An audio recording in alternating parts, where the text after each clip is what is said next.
machinery condition monitoring, and the topic of this session is how to choose sensors for condition monitoring. I would like to welcome the speaker of this session, Dr. Piyush Shakya. Thank you. Dr. Piyush Shakya received his BTech, dual degree BTech and MTech from IIT Madras in 2006, and then he worked in R&D of TVS Motors up to 2010. Then he received his PhD in Mechanical Engineering Department, IIT Delhi, in 2015. And before joining IIT Madras as assistant professor, he has worked as a research fellow in School of Aerospace, Transport and Manufacturing at Cranfield University. His research interests include condition monitoring, fault diagnosis, and prognosis. He is also interested in developing condition monitoring techniques capable of accounting for different types of variations present in practical scenario, such as dataset to dataset variations, defect topography variations, etc. So, I would like to again welcome Dr. Piyush, and the session is yours now. So please. Yeah, thank you very much You for the may. introduction. And as mentioned, I would like to start with my presentation. So if you kindly give me the share permission so that I can share my screen. Okay. Yeah. Just here.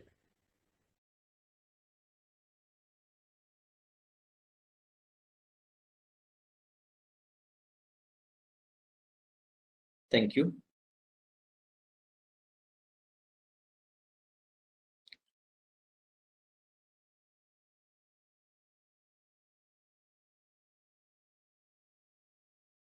So you all must be able to see my screen now. And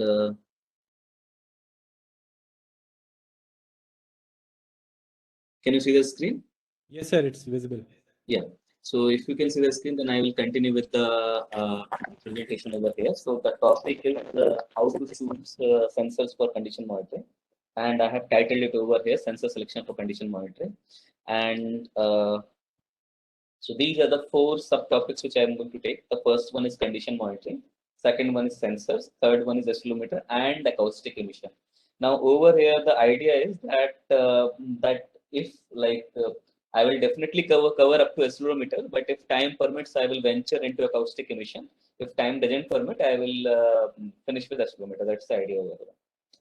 And so to start with, what are the different type of failures which happen in industry, and how do you basically take care of these failures that we are discussing over here. So this is basically called bathtub curve, and if you do some course in reliability or something like that, you will see this kind of curve. And the failure is divided into three different types of failure. The first failure, which you are seeing over here, which is called wear-in failure or infant mortality failure. So where basically the failure is happening because there is something wrong with the product.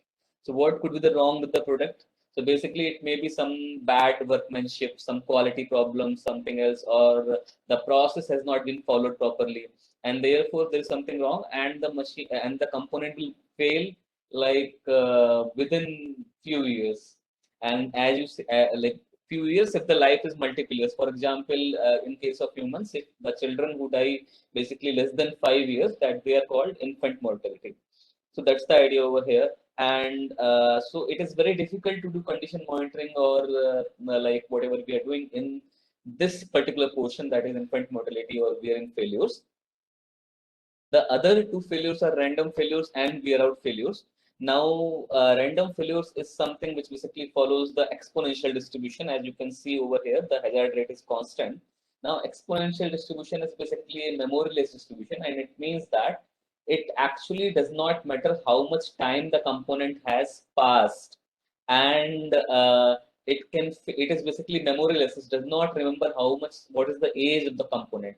So a component which has passed 100 years, or let's say, let's not say 100 years, let's say 100 hours, like though 100 years also may be true, like for example in case of bridges.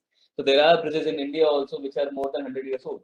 So but to give more realistic example, let's say like we purchase a bulb which is basically typically may last for 2 years, but a bulb which has lasted 2 years and a bulb which you have purchased from the market just now, both are likely to fail equally because the bulb does not remember its history.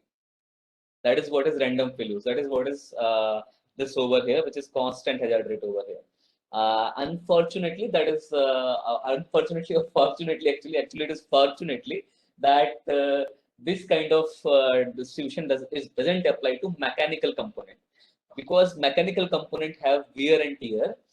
If you use mechanical component more and more, the components wearing and tearing process happens, and therefore after a time, like a component which has kind of run for 2 years does not and will not behave like a component which has you have purchased just now. That is not going to happen.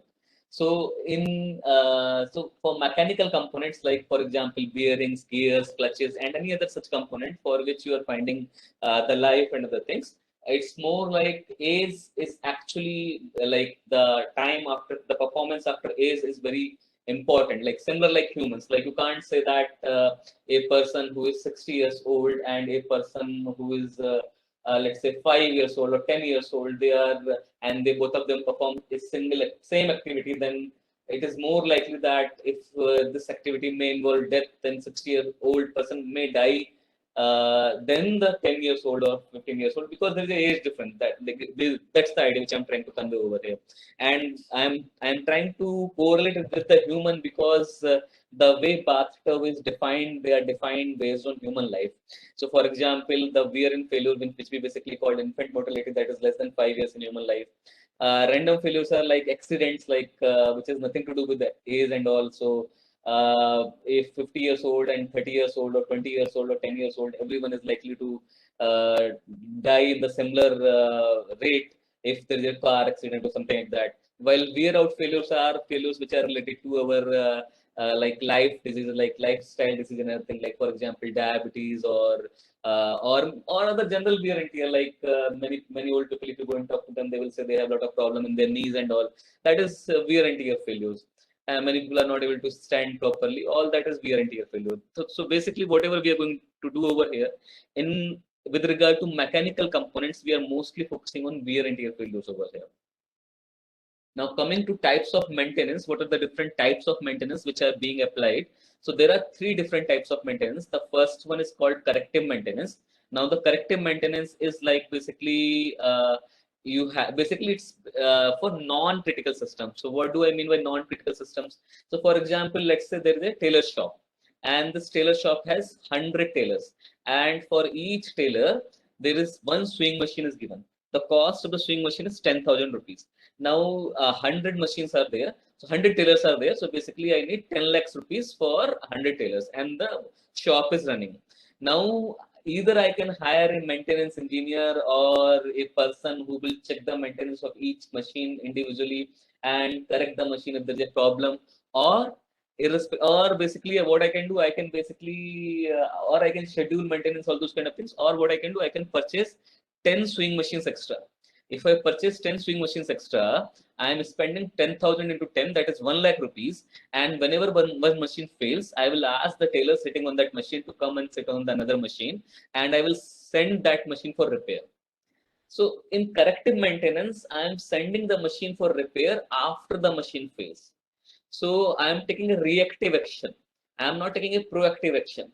And why I can manage it? Because it's very cheap. It's 10,000 rupees only. If I simply purchase 10 more machines, I have basically made a buffer for 10 tailors. Basically, if they only if 11 machines fail simultaneously, there will be one tailor who will not be working.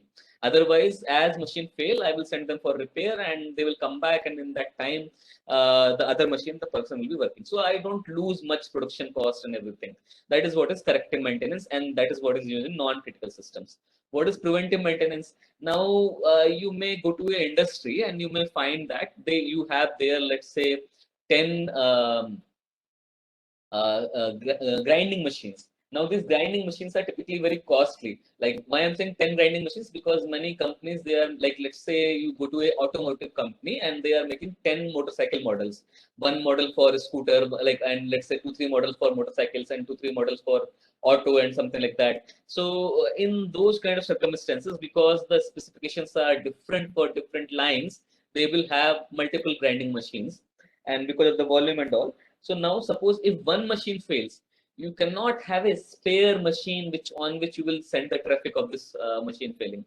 The reason is simple. The grinding machine cost, the CNC grinding machine which you are basically using in industry, the cost is more than around 5 crore or something. So it is not possible to basically keep a spare CNC grinding machine which can be used when one machine fails. And then what is done? So what is done? People hire a maintenance engineer. Now this or actually not a single maintenance engineer, there is a maintenance department itself. Now the role of this maintenance department personnel is basically to basically take the data from the machine and to make some kind of scheduling or optimum scheduling kind of thing. So what is the data which they take? So they take the data that they have taken the last 10 years failure data, and they have found that typically grinding machine, the minimum time that the grinding machine has failed is 2 years. Now, if they want to ensure that no grinding machine fails, what they will do, they will say that we need to do maintenance every 1 year. So first of all, the lowest time the machine has failed is 2 years, but they are putting additional factor of safety to do the maintenance in 1 year. And they will say every 1 year, the entire shop will be closed and the entire industry will be closed and they will be doing machining. In fact, if some of you have worked in automobile industries, they do it like this. There are maintenance weeks when the entire company is closed and only maintenance personnel are going and they are doing maintenance for each and every components, each and every machine over there. That is called preventive maintenance. But there are many problems in preventive maintenance. The problems in preventive maintenance is, first of all, because as I mentioned that the lowest time is 2 years, but you will start maintaining in 1 year itself.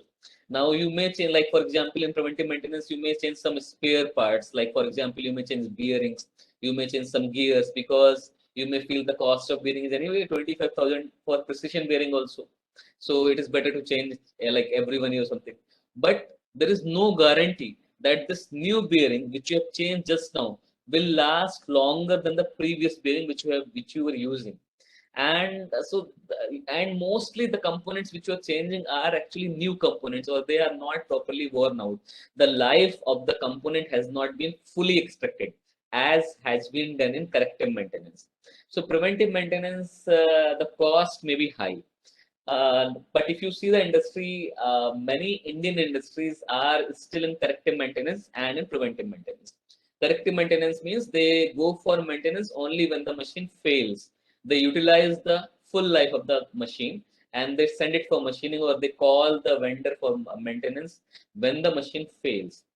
Preventive maintenance is that they have a yearly kind of schedule when they say that this particular machine should be maintained in 6 months, but this machine should be maintained in every 3 months, and this machine should be maintained every 1 year, like that. And they are replacing part after these 3 months, 6 months, and 1 year to ensure that there is no failure between this time.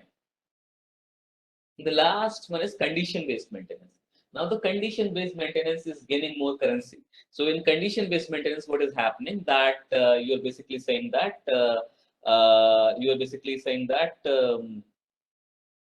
that you have lot of sensors, and these sensor, whatever you are having, these sensors are the one which basically you're getting the data and everything. And after you take the data from this, these are the sensors which you are basically taking the data, and based on the data, you are basically saying that the component is failing or not failing, all those kind of things. Just 1 minute, I'm not able to see my screen, so I'm just trying to.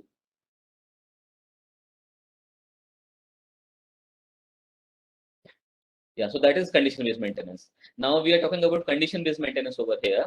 Now in condition-based maintenance, uh, this is basically nothing but you have a parameter. Degradation parameter is you take vibration data or some other data, let's say temperature data or some other data, and you plot it over time, and you will get something whatever is being shown over here. And based on some threshold, like I have shown over here, alarm limit 1, alarm limit 2, you basically say that how much time is remaining for the failure.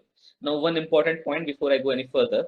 So I like maybe I will just put it over here. So you see all these figures, whatever I'm showing over here, they are not being drawn by me. I have taken these figures from somewhere. For example, if you refer to my reference slide over here, you will see that I have given the source of all these figures or all the material that I have taken from somewhere. So I'm not claiming that these figures are drawn by me. I have taken the figures from different sources, various sources, and I have cited those sources over here. So let's go back to the slide that we were discussing, and then yeah. Yeah, so now diagnose couple of slides. I will not be discussing in much detail because I hope that these slides you are already aware of. Like for example, what is the difference between diagnosis and prognosis? So I will give a simple example, but maybe you are aware of. So for example, that there is some problem you are having, like let's say you are having fever, and you go to doctor. Now doctor will say that okay, you have fever, but first doctor will say that they will identify a fault. What is the fault over here? That you have a fever. Now that is what is fault detection over here. That you have already identified and you have gone to doctor. Now what is the fault isolation? That this fever may be because of many things. You may have a viral fever, you may have a dengue fever, you may have a fever due to corona, or many other causes are there for fever. So that fault isolation basically what is the reason why you're having this that kind of things. So it will make more sense when I will give the example of the machine, but initially I'm giving the example of a human just to just to basically say that or basically you may have fever because you may have some particular organ, there is some problem, like there is some problem with a particular organ of your body and you have fever. That is what is isolation over here. What is fault identification over here? Identification is you conduct the test for dengue, you conduct the test for certain things, and finally you say that you are having fever because of this. That's the idea. Now, if you talk about machines, so there is some sound is coming from the machine. Now, what is the fault identification? Is that we are saying that some sound is coming and vibration is very high. That's all you are saying.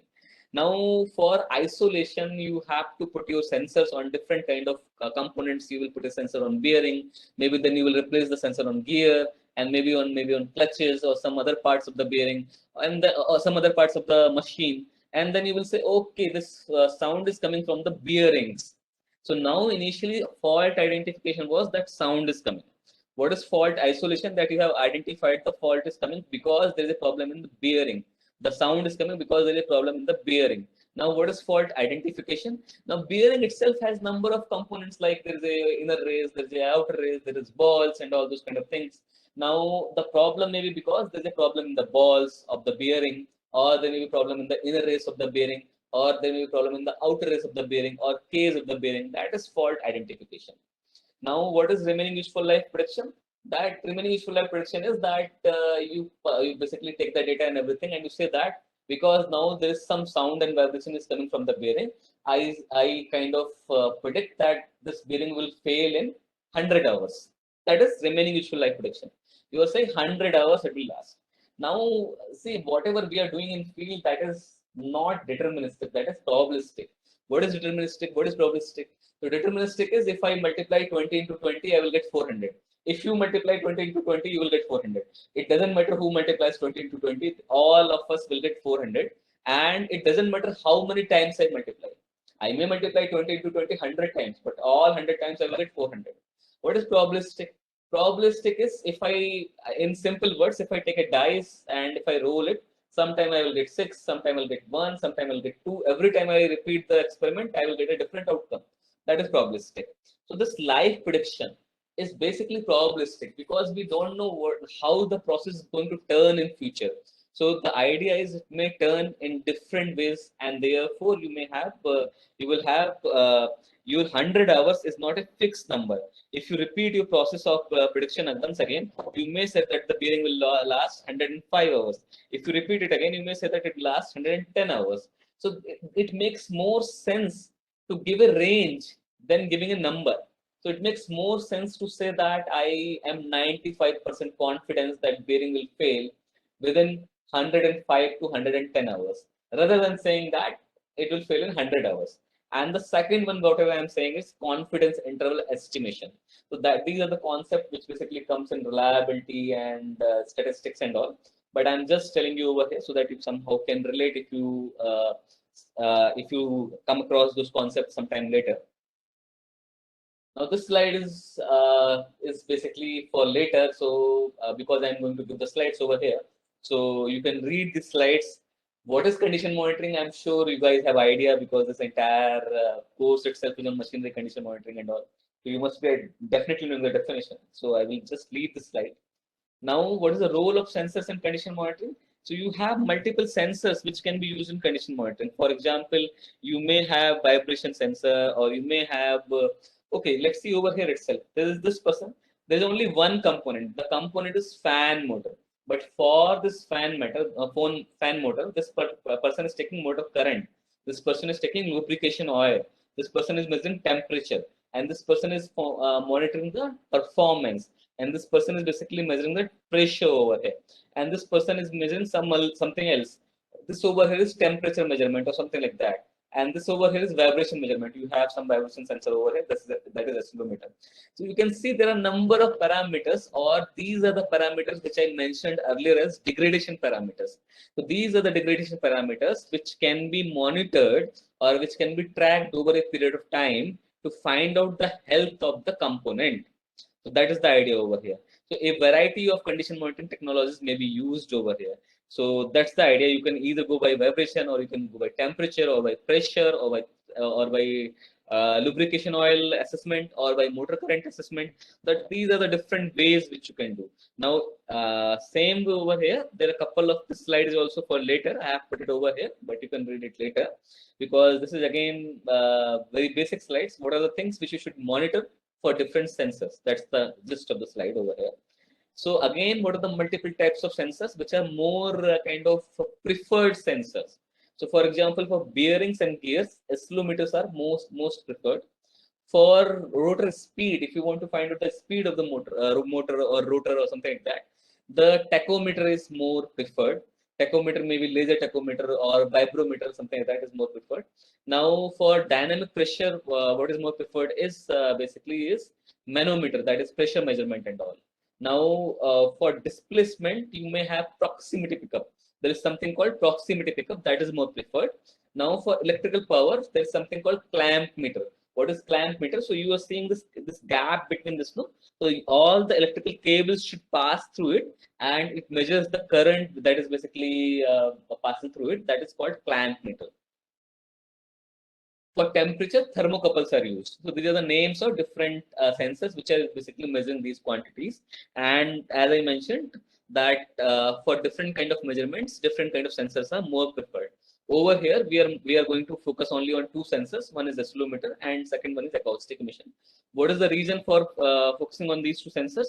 That is the reason for focusing on these two sensors are because, like you will say, accelerometer is the most kind of widely used sensor, in machinery condition monitoring.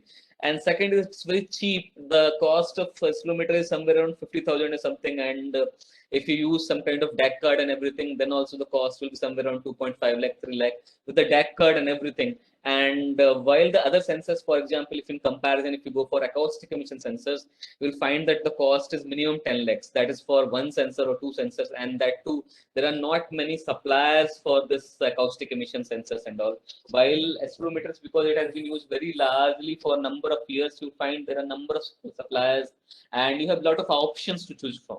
That is the reason I'm taking accelerometer first, and then I'm going to take acoustic emission and time permits. Now, so whatever we have discussed, that is so far so good. But to give a real life example, what I'm showing you over here is This is the rig which I have, on this I have done PhD in IIT Delhi. So you can see there are a number of sensors over here, and these sensors are being connected to this display system over here. And in this particular rig, you can notice the number of wires.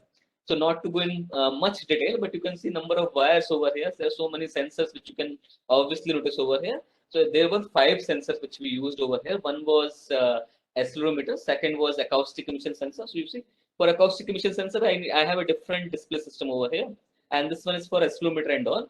And there's a pressure microphone over here, there's a Pew probe over here, and there are proximity sensors which are which is inside this spindle, which you can't see. So these were the 5 sensors which we have used in this rig, and this is only for representation purposes. I'm showing over here that if you have a number of sensors, your rig will look like something like this. And now just to show you a schematic diagram. And so what is happening over here? You have a rig over here, and this is a vibration sensor, which is basically nothing but accelerometer. And from this accelerometer, we have this data acquisition system, which is over here, which is nothing but a DAC card. And from that DAC card, we are basically taking all the data into a data analysis and monitoring system. So that's the basically entire, you say that basically that's the entire circuit which you have: sensor, and then DAC card, and then a laptop or a computer. That's all you need. So now coming to why all this. So we'll see all this. So before I go into this slide, which you're currently seeing on your screen, I would like to mention something which is called random variable. So if you talk about statistics, there is a concept of random variable. Now this random variable is basically related to the parameters which you can measure. So variables basically means parameters which you can basically quantify, something like that. Now so basically the terms is variables and attributes. Attributes is something which you can't quantify, like you may say, like you may go to purchase a table, but you may not find, you may find some scratches on the table, or you may find some bubbles. If you go and purchase some mirror, you will say that bubbles are there in the mirror, I will not purchase. But there is no quantification. You are only seeing like good or bad, something like that. That is attributes. And something which is variable, like which you can measure. Like for example, I can say the height of a person is this much, these many centimeters. The weight of a person is these many kgs, 65 kg, 65.2 kg, 6.3 kg. So there is a number which is associated over here, which is quantifiable. That is called variable. Now, random variable, when it comes to it, there are 2 types of random variable. One is continuous random variable. Second one is discrete random variable. Now, what is the difference between continuous random variable and discrete random variable? So, continuous random variable, as the name suggests, is continuous, and discrete random variable, as the name suggests, is discrete. So, what are the different examples? So, for example, anything which you will find in nature, that is basically continuous random variable. So, for example, if you say time, so though we have this digital watch clock and everything in our offices, or the typical wall clock, which there's a needle is rotating and all, there also the hand is rotating. There also it moves after every 1 second, right? That is digital. That is kind of when I say digital, basically. Sorry, when I say basically digital over here, I mean discrete. Sorry, not digital. Discrete, I mean. So that is discrete over here. So that is every 1 second it is moving. That is discrete over there. But actually, if you see the time is not discrete. Time is continuous. So there is a word in English called instant. There is corresponding word in Hindi that is called kshan. So you have different instant of time. So that instant, maybe if I measure in the terms of time, it may be 11 o'clock, then 30 minutes, then 50 seconds. Then after that, 50.23789 up to 100 digits, that many seconds. So I may have, after decimal points, I may have 100 digits, and after that I can say second. So between 1 second itself, there may be infinite number of instants.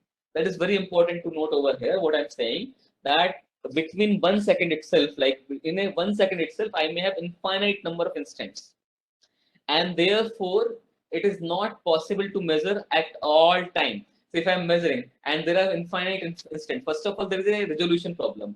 Where do I stop? After 100 decimal points, after 200 decimal points, after 500 decimal points, like, because it's continuous. No, I can't stop. I can't discretize. And if I somehow, even if I somehow make something like if I somehow make a rule arbitrary that I will stop after every 1,000, so basically I'm measuring in second, but I will say I will stop every millisecond. Then you can come back and see, sir, no, why not microsecond? That's what, first of all, I cannot decide the resolution. But if I somehow arbitrarily decide, arbitrarily because it is wrong, somehow if I decide also arbitrary, the amount of data which I have to acquire will be huge. It will not be possible to have a hard disk in which I can basically store this continuous data. That is not possible. So what is possible? I cannot measure the data continuously because the hard drive itself will not be sufficient for all that data, whatever I'm storing. So what is possible that I see how much is the frequency that I need. For example, what do I mean? What do I mean by need? For example, if you say temperature. So if I'm measuring temperature, I know I'm running a machine. Some machine is running, let's say some grinding machine or some lathe machine, and I'm measuring the vibration data over there. Now, what I can say that I have worked on this machine, let's say for 5 years, and I know that temperature doesn't change in every 1 second. I have worked on the machine. Temperature doesn't say every second. I know that temperature will second after 1 minute or 2 minutes only. Like maybe after 5 minutes only it will change. It doesn't change every second. So then there is no point in acquiring temperature data every second. So what I can do, I can acquire temperature data every 10 minutes or every 20 minutes or every 30 minutes or maybe after 1 hour.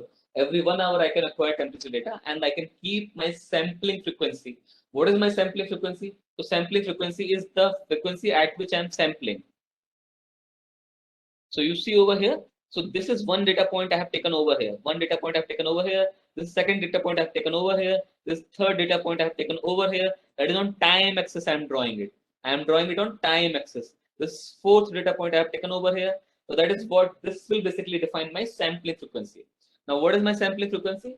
The number of samples that I am taking in 1 second, that is called sampling frequency over here.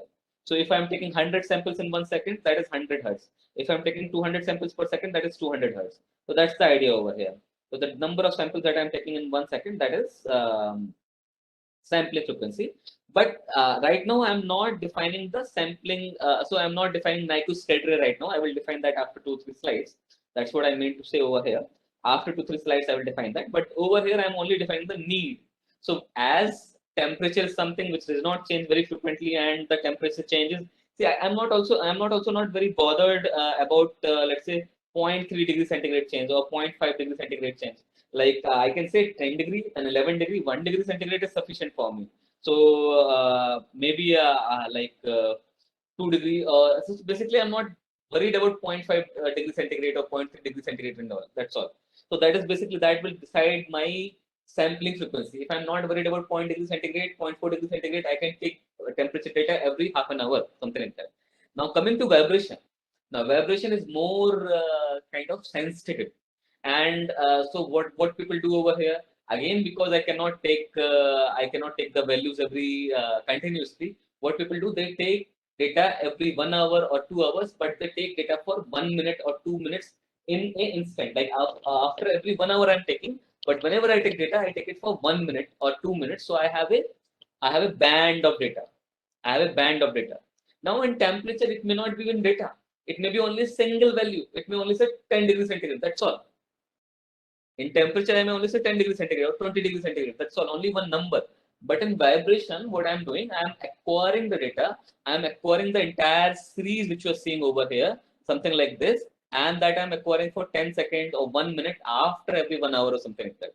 So there are so many data points. So as I mentioned, if my sampling frequency is 100 hertz, that is if I'm acquiring 100 points in 1 second, then if I'm acquiring 10-second data, it means I'm acquiring 1,000 points. I'm just giving an example. 100 hertz is very small for vibration. Typically, people use 50,000 hertz, and typically people use 10 second or 1 minute. So if you're acquiring at 50,000 hertz, and if you're acquiring for 10 second, that is basically you're acquiring 50,000 data points in 1 second. Into 10, that is 5 lakh data points you're acquiring. And if you plot them one after another, you will get a sequence. You will get a time series. That is what you will get. So over here, I'm only discussing the sampling on the time axis. I'm only discussing the sampling on the time axis. I'm not discussing. So I have discussed which is time axis over here. That is my x-axis over here. So that's what I said. I cannot basically I cannot basically measure at this somewhere over here. Why? Because if I do at these intervals also, which are very, very small interval within this, you will see I will have infinite number of points. And therefore, I'm measuring over here, I'm measuring over here, I'm not measuring at this time instant. I'm not measuring at this time instant. Very important, time instant. So whatever I'm saying currently is over time only. But the same thing is true for the values also. So for example, that the when I meant, for example, let's say about weight. So for example, let's say a person takes the weight and his weight comes out, let's say 70 kg, and one of other family members of him takes the weight and it comes out to be 75 kg. Okay, now uh, it may happen that person is taking weight actually on a scale which gives only 1 kg as minimum resolution, so they are getting 70 and 75. Now if they go to now if you go to some like nowadays there are many websites, no, like from which you can purchase so many weighing machines for home and all. You will find that many such websites are selling weighing machine which are giving the weights up to like 0.01 kg, that is up to 10 grams true. So you may get 75.37. So that is 75 kilos and 370 grams is the weight. Now, if suppose we are not measuring the person weight, but somehow we come across a machine which is very sensitive, and it gives me weight in micrograms also. So you can now so basically earlier I was not able to measure up to gram also. Now I'm saying microgram also. Now I will have more decimals after in kilogram. I will have 9 decimals or something like that, right? So the idea is the number of decimals which I am putting in the weight are limited by the measurement technology that I have. Now, initially, I had a machine which could measure only 1 kg, so I was saying 75 kg. But then I got a machine which can measure up to 10 grams, so I got 75 kgs and 370 grams. And then I got a machine which can measure up to micrograms, then I can actually find the weight. But if I take a machine which can measure up to picogram also, I will get even more finer weight. So the quantity, time is continuous, that is true. But the quantity which I am measuring, that is also continuous. The human weight or any other weight, or let's say height, human height. So we may say that my height is 180 centimeter or 179 centimeters, but it is just that we are measuring in centimeters. The height, actually, the actual true height may be 179.374897 up to 100 decimals, 10 centimeters. So the quantity that is being measured is also continuous. Initially, we have established that time is continuous. Now I'm saying the quantity that we are establishing is also continuous. So now for that, just 1 minute. Yeah. So this is about the quantity. So what do? We basically define bits over here. And for example, whatever you're seeing over here, that is for 3 bits. So in 3 bits, because you are having 3 bits over here, the total number of combinations that are possible, that is 2 power 3. 2 power 3 over here. And why 2 power 3? Because 1 bit can have only 2 values. 1 bit can have only 2 values, and these 2 values are 0 and 1. So you see, if I can put either 0 and 1, so this is first bit, this is second bit over here, and this third bit over here, and each of these 3 bits can take either 0 and 1. And therefore, you can have 2 power 3 or 8 combinations. Now, because you have 8 combinations, you have only 8 intervals. See, you have 3 bits, each bit can take either 0 and 1, so you have 2 power 3, that is 8 combinations. So your whatever is your range is, that is getting divided into 8 intervals. So it does not matter whether you are measuring here or here. So basically, suppose you're measuring over here, it will take either this point or this point. That is what I'm saying. In this figure, it may not be clear because it is simply taking the fs value over here. But the idea is that is nothing but full scale value. But the idea is, okay, let me give a simple example. So let's say my overall range is 10 volts. So my full scale voltage, like over here, what is your fs is over here? That is full scale voltage. That is nothing but 10 volts over here. And let's say I am using a 3-bit system. So if I'm using a 3-bit system, I can divide it in 8 components. So that is basically minimum I can measure is 1.25 volt. Let's say now I'm measuring a current that is 1.4 volt. So I can either measure 1.25 volt or I can measure 2.5 volt. That's all. Because my resolution is 1.25 volt. Because I have only 8, because I have used 3-bit system. 3-bit means 8 combination. and 8 combination means my full scale got divided into 8. That is 10 volt by 8 is 1.25. So I can measure 1.25 volt, 2.5 volt, 3.75 volt, and then 5 volt and so on. But I cannot measure 1.4 volt. I have to measure actual value is 1.4 volt. So now what I will do? I will again digitalize it. So one point, like same way I discretize, sorry, not digitalize, I will discretize it. So same way earlier I discretized time, now I'm discretizing the voltage value or the actual amplitude value. So I want to measure 1.4 volt, but actually I'm measuring it at 1.25 volt because 1.25 volt is nearer to the whatever limits I have, 1.25 or 2.5. And therefore, what is the maximum error possible? So maximum error possible is 1.25 by 2.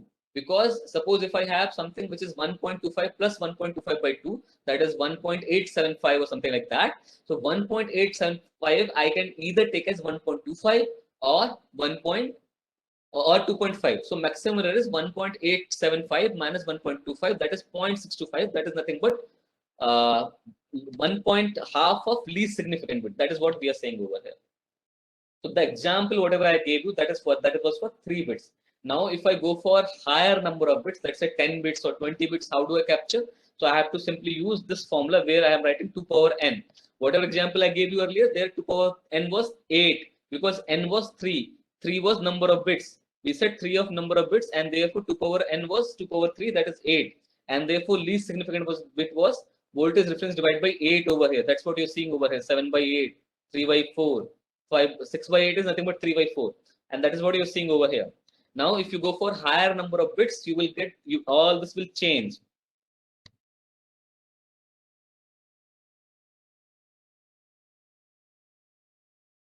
Yeah, so let me go to over here. Yeah, so this is what is very important, whatever I was saying. So you see over here, initially this is the signal I want to capture. Now this signal is the original signal, which is analog signal, and I want to capture it. Now how do I capture it? Because I have to discretize in both time axis also and in amplitude also. I have to discretize time axis also and amplitude also. So for time axis, I am discretizing by taking sampling frequency. I am taking only limited number of samples on time axis, and if I do that, this is what I get. So I have taken sample. So what is being done over here? I have taken sample only at this point over here. Let's say this point over here.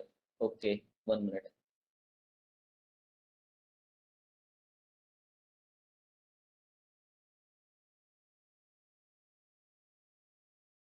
Just 1 minute. I'm choosing pencil tool because that is kind of more easy. So I'm taking 1 point over here, then 1 point over here, and that is why you see there is kind of like step. You see there is a step over here like this, and there is a step over here because I have taken at that time and then I've taken the next time, and therefore this curve whatever you're seeing has been converted into this. Now that has happened because of time domain sampling. That is why it's called sampled analog signal. But actually this what is happening over here, actually this value whatever I'm saying, this value, that is not there. This is a value between 1.25 and 2.5. So I have taken approximate value of it. When I do that kind of discretization, I am converting from here to here. So you see there is a difference between this and this, that these two are not same, these two are not same. And what is the difference between these two? If I take the difference of these two, if I put a minus over here, I get this error over here, and that error is between, see what is this over here, where line is there, 0.5 LSP, least significant bit. What is there over here? Minus 0.5 LSP. So all that error is between this and this. All the error is between minus 0.5 LSP to plus 0.5 LSP, and therefore absolute value of error is within 0.5 LSP. That's what was being said in the last slide also.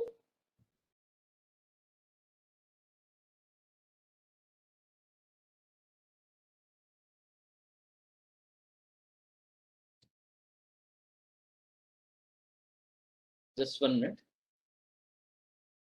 Okay. So I'm seeing I keep on seeing the I keep on seeing the chat in case there's somebody is asking questions. That is why sometimes, and also it ensures from my side that there's no problem in the connection. Otherwise, I will keep on speaking, but you may not be able to sense. So that's why sometimes I take a break and see everything is working properly or not. That's the idea over here. So coming back to what I was doing. Yeah. So I have given an example of 3-bit. Now I can go for 8-bit. Now if I go for 8-bit, same like 2 power 3, I will have 2 power 8. That is 1 by 256 full scale over here. And one LSP is 1.25 volt because I have taken full scale voltage as 10 volt. So 10 by 8 is 1.25 volt. And that's why I cannot measure 1.4 volt. I can measure only 1.25 or 2.5. But if I go for a 8-bit system, what is ADC? ADC is analog to digital converter. If I go for a 8-bit system, I can go up to 39.062 megavolt. Sorry, mini volt I can go. That's the idea over here. Now that itself may be very, very high. So sometime I can go even for higher value. So this is a table which I have shown over here. What is the resolution corresponding to different bit size? For example, for 8 bits, you will have 39 millivolt. For 10 bits, you will have 9.77 millivolts. For 12 bits, you will have 2.44 millivolts. And for 32 volt, you will have these many things. So that's the idea over here. And as we have mentioned over here, in the digitalized signal, the maximum error will be 1 by basically 1 by 2 LSB. And this is the value of LSB. The last column is the value of LSB. Half of that is the error which you're going to get if you use that particular bits. Now, why it is important? So this is important for purchasing DAC card. So when we discussed earlier over here, you know, that you have the sensor over here, and attached to sensor you have a DAC card. Now, typically what happens, the sensor is a continuous sensor. Typically sensor can take the data continuously, but this is DAC card over here, which basically decides the sampling frequency and the resolution frequency of the amplitude. That is nothing but bits. So bits, these 3-bit, 8-bit and all, and sampling frequency, that is decided by the DAC card. So when you purchase a DAC card, typically the question that you will be asked is, what is the sampling frequency which you would like to go? And nowadays you may have 1 lakh, something like that. Samples per second also is easily available. Easily available means cheaper. Now they are within price range. Earlier they were very costly. And in bits, so maybe in 2010 and all, we had this 8-bit system and all, and people were very happy with the 8 bits itself. Nowadays you see, because the computational cost and everything is coming down, you will find that many people are having 16-bit system. So 16 bits has become kind of norm now. If not 16-bit, everybody is having 12 bits definitely. And there are some systems which I have recently purchased which are 24 bits also. So now the error which you are going to have is going to reduce. That's the idea. That's what you're seeing in the next slide over here. So there is some vibration signal, and same vibration signal. There is same vibration signal which I have measured by 16-bit DAC card, and I have measured by 3-bit DAC card. So when I measure by 16-bit DAC card, this is what you're getting. See this color over here, dark kind of color over here. That is nothing but 16-bit resolution. And this cyan color over here, which you're seeing over here, the cyan color like steps. That is what I'm going to get if I'm using 3-bit resolution. So you see, the data that is being measured is same. The data, the waveform, the time series, whatever is being measured is same. But depending on the hardware capacity of the DAC card, I am getting different time series, different waveform. If I measure 3-bit resolution, that's what I'm getting, the cyan color over here. If I measure 16-bit, this is what I'm getting. And that is why it is important to invest money in resolution of the amplitude and sampling frequency.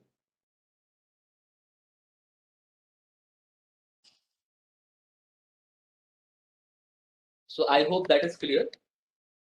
Now I said earlier that I said sampling frequency example, and I gave like different sampling frequency for temperature and accelerometer.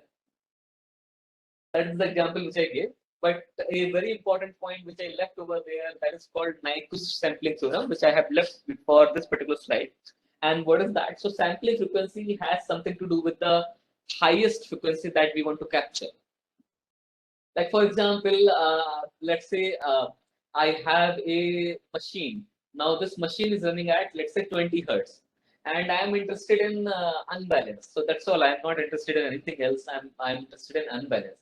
Now, if when you do condition monitoring and other things, or if you are aware, you will find that in maybe in coming lectures in the same course, you will find that for unbalanced it happens on one of rotating shaft frequency. That is 220 hertz itself. So because I'm interested only in unbalanced, I am interested only in 20 hertz. So even if I take a deck card, which can basically give me clearly up to 20 hertz, my purpose is solved. So my highest frequency that I require to basically capture, that depends on the purpose which I am using the entire thing. So over here, if I'm using it for if I'm using it for unbalanced only, 20 hertz is sufficient.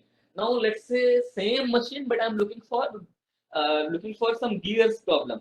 Now in the same machine, I have to look for gear problem, so I have to look for gear mesh frequency or GMF frequency. Now gear mesh frequency may be a bit higher than whatever 20 hertz. It may be around 1000 hertz or 1200 hertz, something like that, because it multiplies all certain things and you get something like that. So then I need to bother about 1200 hertz. So my sampling frequency should be a little bit higher. And if I go for a, let's say, bearing resonance frequency and the resonance system frequency, so for bearing defect, I need to capture the resonance frequency, and for that I may need to capture up to 20 kilohertz. So you see, for capturing different kind of faults, the desired frequency that I need to capture has changed.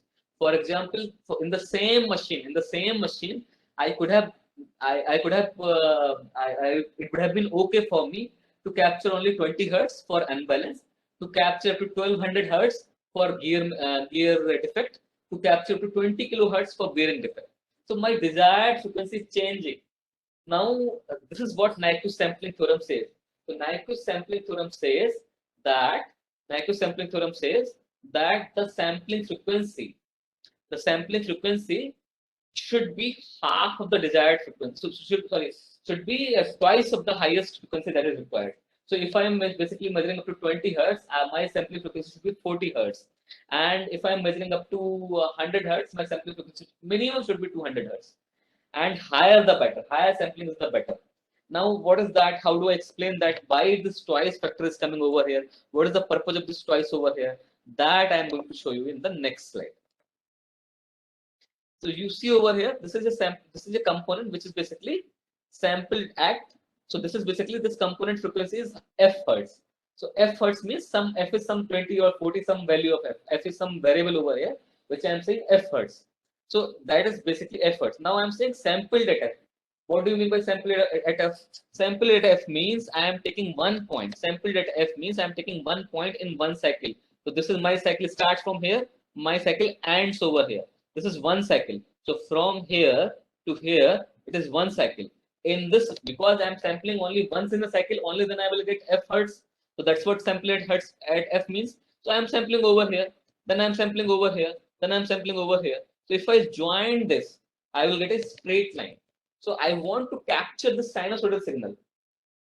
I want to capture the sinusoidal signal, but if I am sampling at the same efforts, I am getting this line over here.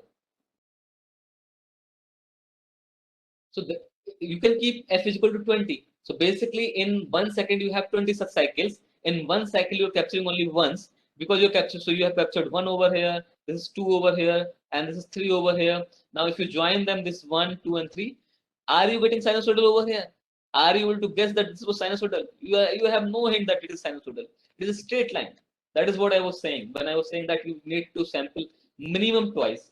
Now, when I said minimum twice, let us see this one over here. Now this is one cycle over here, from here to here, one cycle. From here to here, one cycle. From there to there, one cycle over here. So now you see I am measuring over here 1 and 2. In one cycling, I am measuring twice. I am sampling twice in one cycle. I am taking 2 samples in one cycle. Because I am taking 2 samples in one cycle, I am sampling at 2f hertz. At 2f hertz, I am sampling. Because why? Because the signal itself is f hertz. And in one cycle, that is basically f cycle per second. What do you mean by f hertz or 20 hertz or 40 hertz? It means 40 cycles per second. And in one cycle, I am measuring twice. So basically, I am sampling at 2f hertz. So if I do that, I want to capture actually sinusoidal. So is it sinusoidal over here?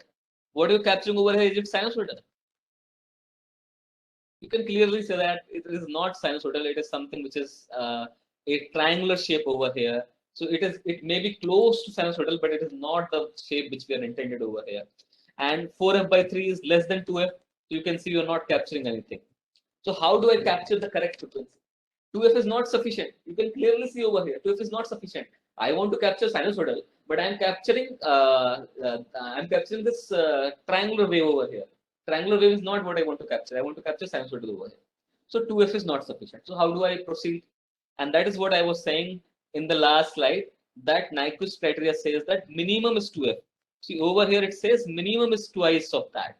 And that's what next point says, higher sampling rate means better results over here.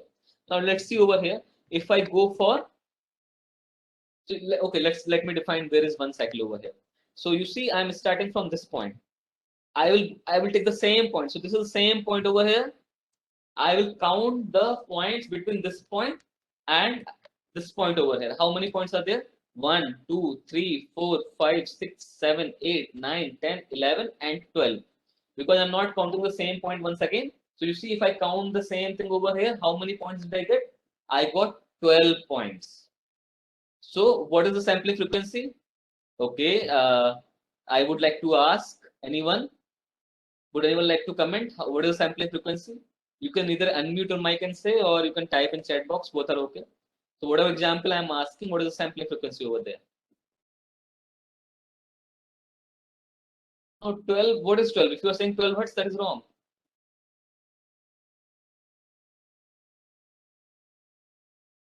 12f, where f hertz, 12f hertz, where f is nothing but the frequency of the wave which we are taking currently. That's the idea over here.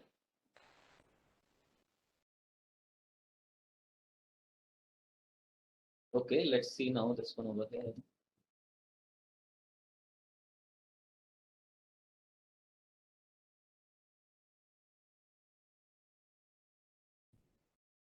Okay, so now that's what we have seen. Now you see below one over here. So in this 12f, whatever you're saying, whatever signal I have captured and whatever I will get, they are same. You can see them, they are same. If I join these 12 points in one cycle, or if I capture at 12f hertz, if I join them by a smooth curve, whatever I intend to capture and whatever I am capturing, they are same over here. Now same thing. If I take one point over here, another point over here, another point over here, another point over here, another point over here, another point over here. So I want to capture this. Whatever you're seeing, I want to capture this. But actually, I'm capturing this, and this is called aliasing. The phenomena of capturing a different frequency is called aliasing. So suppose f is 10 hertz, and then I'm sampling at 120 hertz. Then I will be able to capture 10 hertz. But now, how many? Okay, let's say let me give you okay. Let me give you further clarify it. Let me say that from here to here we have 1 second. How many? Let's say I'm starting from here. 1, 2, 3, 4, 5, 6, 7, 8, 9, and okay, 9 only is sufficient. Let's say this is my 1 second. From here to here, this time over here is 1 second. Let's say this duration over here is 1 second. Now this is my 1 second over here. Now I want to capture a frequency of 9 hertz. So if I sample at 12 into 9, that is 108 hertz, I will be able to capture this 9 hertz. Now what is this frequency over here? What you're capturing over here? How many cycles? So you see from here it is starting. This is 1 over here. From here it is starting like this. This is like this up to here only 1.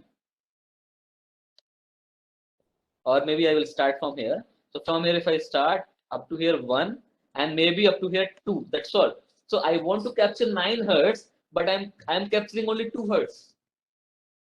I want to capture a 9 hertz, but I'm capturing only 2 hertz or 2 point something hertz. So that is what is called aliasing. And aliasing is very like harmful, because if you're not capturing the correct frequency, how can you process it correctly?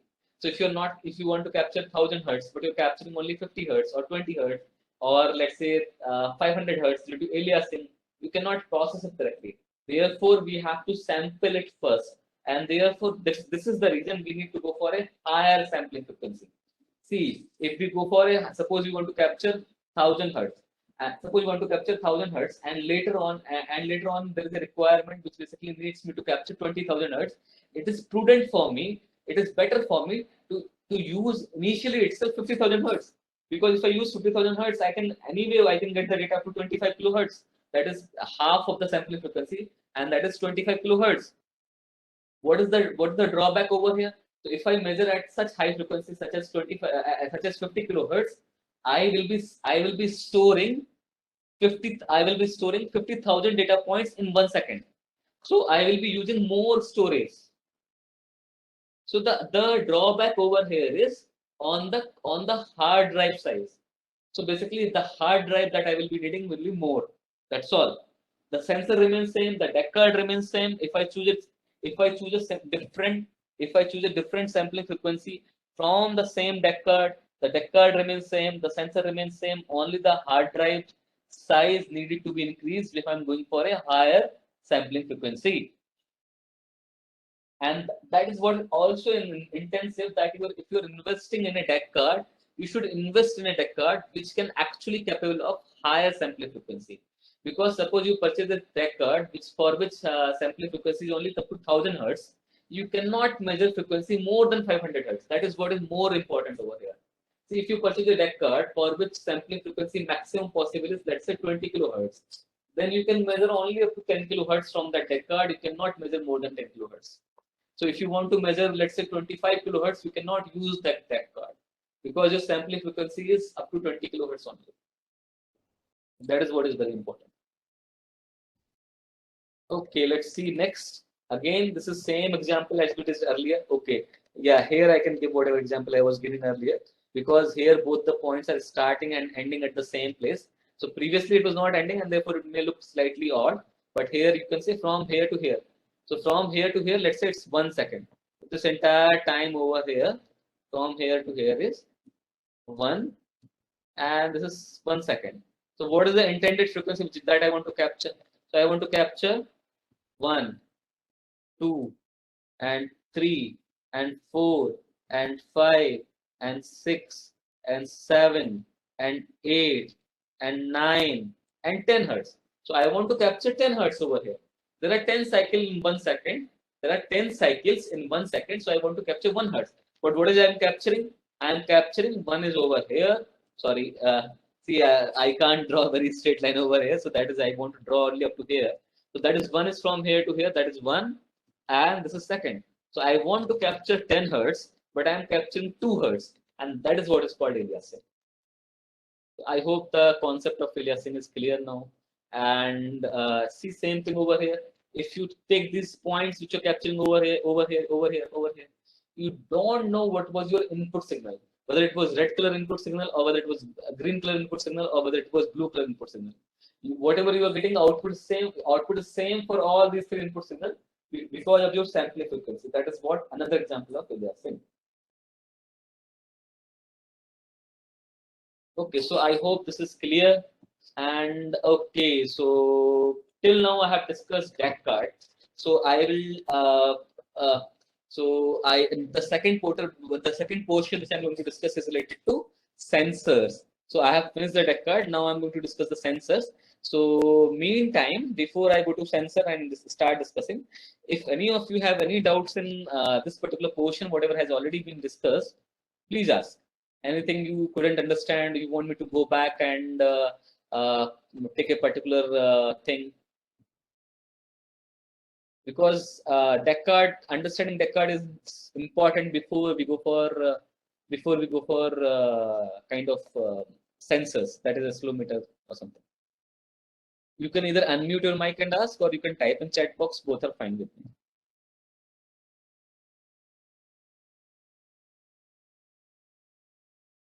See, if you want to ask in the end, that is also fine with me, because I am asking you to ask now, because now it is a little bit more fresh. You can frame your questions better right now.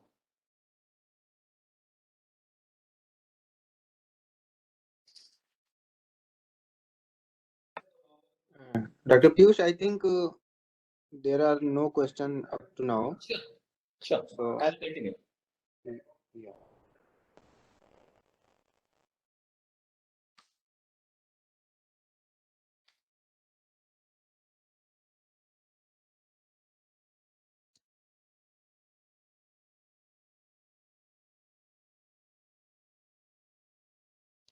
Okay, so now I'm going to discuss something regarding sensors. Now, the first thing, how these sensors work. What is the physics behind these sensors? And that is what you're seeing over here. That is basically what I'm discussing over here is nothing but piezoelectric. There are some materials which can basically transfer the mechanical stress into electrical charge. So, like for example, that's what this animation, you may be seeing this animation on the screen. So this component or this piezoelectric portion or crystal that is being suppressed, and some mechanical load is being put on it, and that is what it is basically converting it to volt to charge over here. And so basically you can use this, basically this is the core of all the sensors, most of the sensors, not all the sensors, most of the sensors. And you can use this to measure force or acceleration or pressure or displacement. You can measure all this in terms of voltage. So this we are getting charge at the end of this piezoelectric crystal. We need to convert charge to voltage, then we'll get the voltage. That's the idea over here. Why it is so? Why this was so important? Because in this, what is happening? The size of piezoelectric crystal that you need to have for measuring all these components is very small. The size of piezoelectric crystal that you need to use for accelerometers, the size of piezoelectric crystal that you used to use for force sensors and all, that is very small. And therefore, you can make sensors for any quantity that you want. That's the idea over here. So let's see more into sensors now. Sorry to So interrupt you, Dr. yeah, Piyush. yeah, There is one question in Q&A box yeah. I will just see. asking us, please explain again aliasing topics, and one question in the Okay, chat box anti-aliasing also. filter I will discuss. I haven't, unfortunately, I haven't prepared any slide for it, but I will discuss anti-aliasing filter. What does it do? That I will discuss. Okay, and one question in the Yeah, chat box. Okay. yeah. Chat box. That question. Any other question is also there? Not there. Yeah, anti-aliasing filter. So for anti-aliasing filter, what happens? There are some filters which basically define upper limit and lower limit, and what they do, they basically, okay, okay, I have actually some slide, but I have to search in my material. Okay, okay, let me just see. Just give me 2 minutes. If I can find it, I will share. Otherwise, I will simply explain in words. But I have the slides. I use it for a course.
Okay, I'm sorry I couldn't find that slide. Anti-aliasing filter, I don't have any slides.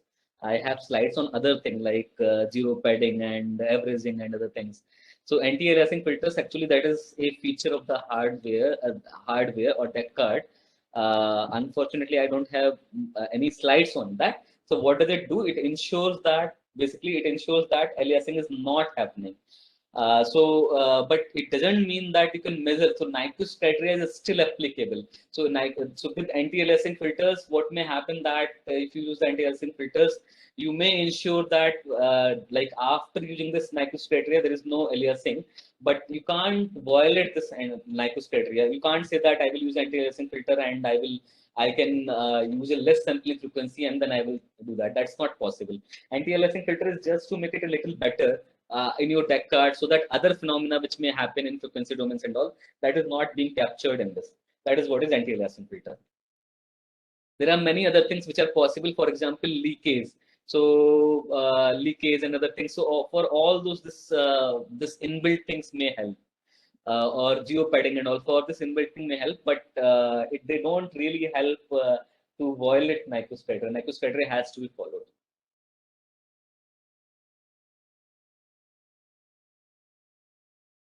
I hope, so though I'm very brief in this, I hope your question is answered.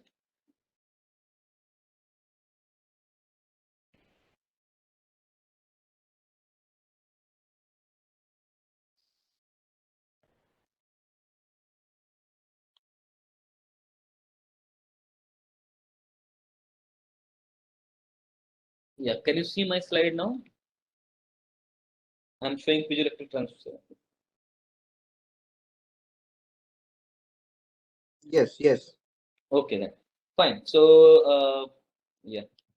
Yeah, so this again, now this piezoelectric crystal, they can be either, so this slide on the whatever is there over here, that is already been discussed. The only point I want to discuss over here is this point over here, that you can have a piezoelectric crystal, the one which is either natural or man-made.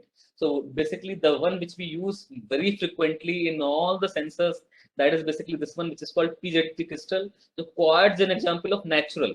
Quartz is nothing but natural piezoelectric crystal, and man-made can be lead zirconia titanate, that is called PZT, and this crystal is typically used in all the sensors. Typically, normally any other metal can also be used, but mostly it is used because of its properties and all. This is mostly used.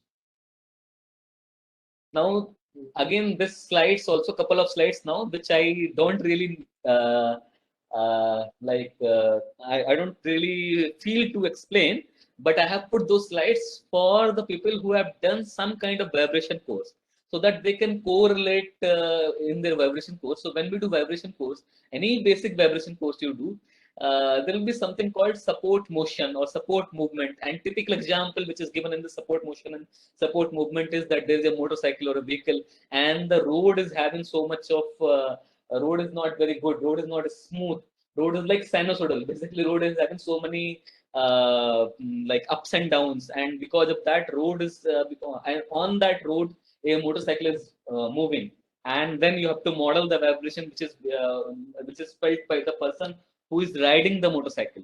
That is what is the typical example in books. You will find the support motion. So support motion is basically we want to, in the basic idea over here is we want to capture this y. What is this y over here? Y is the basically what is happening at the support. Like for example, if you talk about machine, so there is a machine. On machine you have an accelerometer. So machine is vibrating with y. That is what I mean by y. So machine is vibrating with y, but we are putting an accelerometer over here, and accelerometer is giving it x. The data which we are getting from accelerometer, that is x over here, but the machine is vibrating at y. So I need to have some kind of correlation between x and y, so that I can correlate x and y, and I can get the value of x. So when I say support is vibrating with y, that is nothing but the machine is vibrating with y, and the sensor is capturing x. So if like, I am sure you may have seen at least one machine on which you may have seen an accelerometer. So machine is vibrating with some frequency, and we are putting an external accelerometer on top of it. So we want to capture machine frequency, that is y, but what we are capturing is x. So if we can somehow correlate x and y, then our job is done. And that is what we are doing in support motion. So what happens? We basically define something which is called z over here, and z is nothing but x minus y over here. And we define, I'm not going into this equation of motions and all. So eventually we find something in we find this z over here, and this z is nothing but this z, whatever z we defined earlier over here, this Z be correlate with Y over here. That's what has been done over here. You see, Z is correlated with Y over here. And so, what is this? What is this R over here? This R is nothing but omega by omega n. So I will show this over here. So you see, this is omega by omega n. That is called frequency ratio. Omega by omega n is called frequency ratio, and that is what is R. And this is nothing but amplitude ratio. The amplitude which you are measuring and the amplitude which is basically actually there. That is the amplitude ratio. Now see this one over here. This is important over here. If you see this one over here, this particular expression over here, what will happen if your R value is let's say between 0 and 1 or very close to 0? If your R value is very close to 0, what is the relationship between Z and Y?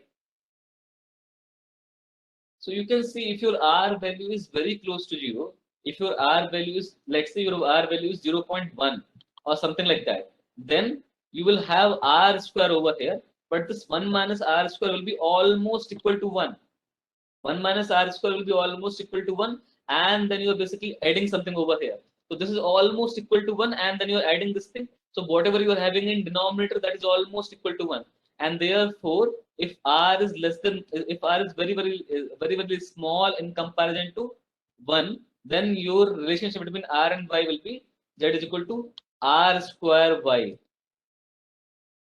So if you are not convinced, you put a value Z is R is equal to 0.2, 0.3 or 0.4 or something like that, and you see what I'm saying. Okay, I can also take an example over here.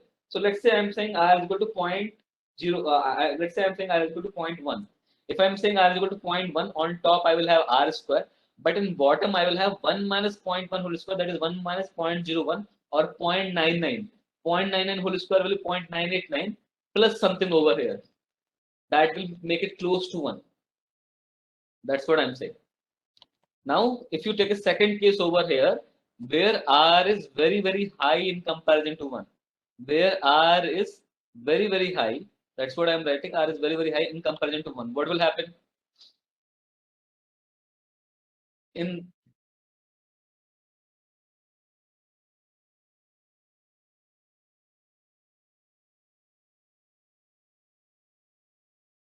So what will happen, whatever you're seeing in denominator, no, that is 1 minus R square whole square. That is almost, so that is nothing but R square minus 1. This portion over here. 1 minus R square whole square is nothing but R square minus 1. So if your R, let's say your R is 20, so then 20 square minus 1, suppose 399. Then root of that is almost 19.999. So if you, so your whatever you have in denominator, that is almost equal to R square only. So for R greater than 1, you are going to have something like Z is almost equal to Y. Because your in numerator you have R square, that will be cancelled by the R square in denominator, but very close to R square in denominator, and you will have something equal to it. That is what it means. Let's see the next slide. Why I am doing it, that will show in the next slide. Yeah. So there are two portions where it is linear. One, you see over here, here it is linear. Over here, you see, between Z is equal to 0 to this, here you have some kind of line over here, like this, some kind of line. So that is linear over here. And in because it is linear over there, I can use that portion for some kind of calibration. So the portion between 0 and 0.3 or 0.4, that is used for accelerometer. The portion of the accelerometer in terms of frequency. I'm saying portion, I mean in terms of frequency. The portion of the frequency that is used for accelerometer can be between R is equal to 1, R is equal to 0 to 0.3 or 0.4. That is this portion over here. You see, it's something like linear over here, like a line over here. That's it. After that, it is not line. It is curved over here. See, it is curved. There are all different type of curve.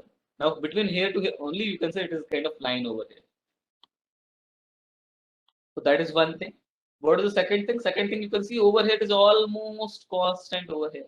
That is used in seismometer. This is the point which I was discussing. For omega by omega n less than 0.3, the curve is linear, and therefore when R is less than 1, we'll find this And so for this also we discussed. So basically, when we use for omega by omega n for less than 0.3, we can use it for like a accelerometer.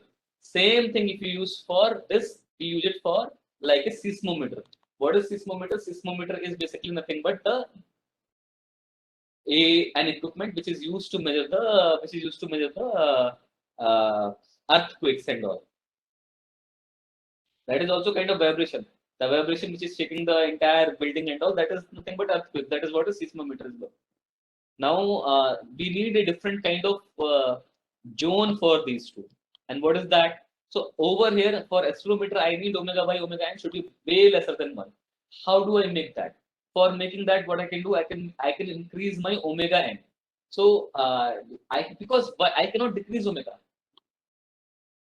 See, if I decrease omega, I am limiting my range. So I am saying I can measure only up to 10 hertz, I can measure only up to 20 hertz, or I can measure only up to 30 hertz. I do not want to limit my range, because if I limit my range, my accelerometer may not be very useful. So what I can do over here, I can increase my omega n.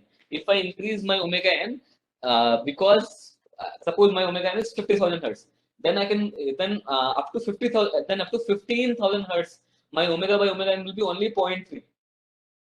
So if I increase my omega n, I can measure a larger frequency. That's the idea over here. So to increase my omega n, that is nothing but the natural frequency. What should I do? To increase my omega n, I should increase my K, that is my stiffness. The stiffness should increase, the stiffness of the sensor should increase, and the mass of the piezoelectric crystal should reduce. The mass of the entire thing should reduce. If I reduce M and if I increase K, omega n will increase. And that is what is needed for accelerometer. And that's why you see typically accelerometer size is very, very small. Why the size of accelerometer is small? Because we need this omega n to be higher over here.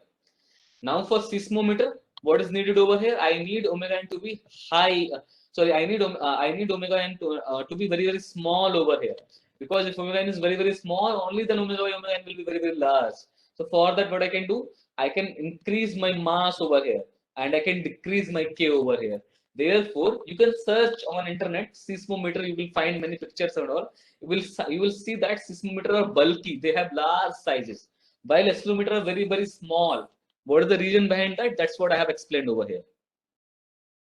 So these last couple of slides will be more clear to those who have already seen this earlier. Like for example, this particular figure, what I'm showing over here, this particular figure which I'm showing over here, this is typically discussed in any vibration course.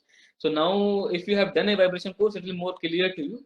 Anyway, I have discussed it right now. So the reason is, in case you have not discussed, if you have not done also, if sometime later you come across it, or if you come across it during this course itself, then you may kind of correlate whatever I am saying over here. So that's what is the principle of the accelerometer. Now let's see what are the different types of accelerometer. Now piezoelectric accelerometer can be basically can be of two different types. One is called charge type. One is called IEP type. Now it is very important to remember. What is important to remember? It is important to remember the first point over here, that the crystal convert mechanical stress into electrical charge. The piezoelectric crystal that we are having, that is converting the mechanical stress from the into electrical charge. So what we are getting charge over here. Now, but we can measure only what is our Deckard measuring? Deckard is measuring voltage. So we are getting charge, but Deckard is measuring voltage. So we need to convert from this charge to voltage. And depending on the conversion of this charge to voltage, charge is nothing but Coulomb and all. And to voltage, if I want to convert, based on how do I perform this conversion, I have two different types of accelerometers. And these accelerometers are called charge type and IEP type. That's what we are going to discuss. First, we will discuss charge type. Let me go to previous slide, and let me also show where is that chip which is basically converting from the charge to voltage that we are going to see. So let's see over here. See, this is your preload volt over here. What is the this is basically nothing but a schematic of a nothing but a schematic of a accelerometer. What is the purpose of this? What is the purpose of this bolt over here? The purpose of this bolt over here is to increase the stiffness. That's what we discussed earlier. No, that stiffness should be higher. So you need to increase the stiffness, and that is what is the purpose of this. Okay, and you can see the mass over here. This is the mass over here, piezoelectric material and seismic mass, all those kind of things. And as I mentioned, whatever you're getting, that you're getting eventually, you're getting in the end, you're getting something as current over here. So you're getting current. That's what is over here. You're getting current over here, and once you get the current over here, then you're converting that current to voltage. And this chip over here, this small portion over here, that is converting from charge to voltage. Now, depending on where you have this portion, your accelerometer is either charge type or IEP type. That is the idea. That is the basic idea. So the basic idea is eventually you are getting charge in both charge type also and IEP type also. But where have you placed this conversion chip? The chip that converts from charge to voltage, where have you placed it? Depending on that, you can call your sensor as charge type or IEP type. Let's see. So in this charge type, typically we keep this chip away. Like we do not, the accelerometer does not contain this chip. And in fact, there is a different part which is called, there is a different component. The different component is called charge amplifier. And inside that charge amplifier, we have this circuit that basically converts from charge to voltage. Now, in this, what happens, because we are not keeping the chip, we are not keeping the circuit inside the accelerometer. See, we are not keeping the circuit inside the accelerometer. Instead, we are keeping it in a different component called charge amplifier. What is the benefit over here? The benefit is that we can operate the accelerometer for a higher temperature because there is no circuit inside the temperature. There is no circuit inside the accelerometer. We can use this accelerometer up to minus 200 degrees centigrade to 400 degrees centigrade, because the component that is going to get affected because of this temperature is nothing but the circuit, the electrical circuit that is converting from the charge to voltage.